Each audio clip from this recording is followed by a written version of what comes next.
Okay, and here is the south rim of the Grand Canyon. I'm going to throw in a few things from the south rim from when I went last December. Here's a combination of the south rim. You guys can see my north rim review and thing on that because I made a video of the north rim. So here's the south rim. Gotta watch out for a giant moose or elk or whatever it is. But the view, it's pretty great. It's really crowded in the summer at the South Rim. I will show what it's like in the winter later on. But in the next clip, there's going to be a bunch of French people speaking. So if anybody can translate, let me know what they're saying.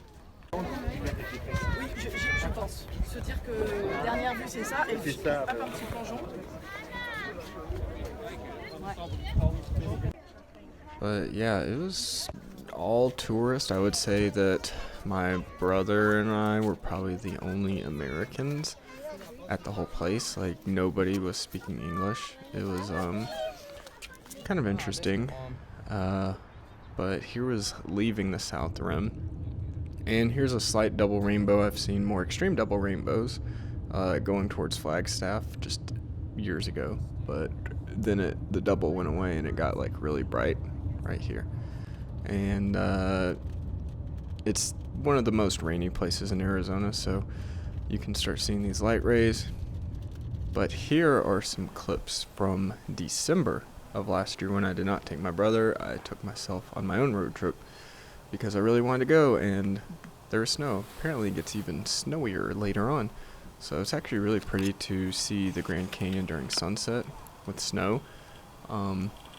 It was obviously really cold, but it's definitely worth going in the winter because there's way less people. Not as crowded at all. And you can see these crows are actually like about the size of maybe 2 giant footballs. So they're huge. I mean, they were like the size of like a human toddler. But the Grand Canyon during the sunset, it's really beautiful. Here was me just kind of showing off some of the colors with the sunset, and then you could see the moon. But it's definitely gorgeous to go when it's wintertime during sunset. And then here are some DSLR photos that you can see. Not edited, none of the colors are edited. The colors were even more extreme in person because for the photos I was using like a flat neutral picture style. So, you know, these are actually kind of like washed out details, but I had the intention of editing them later on, but I was just lazy. But once the sun really starts to set, then you get this like crazy purplish color, as you can see here. And then it started getting dark, and eventually I left. But yeah, it's nice with the snow and the sunset, and I mean, just look at that. It's totally gorgeous. And here's some cheesy selfie attempts with the DSLR camera, and I do not have a flip out screen, but I was a little chubbier back then, but I'm cheesing it up really fake.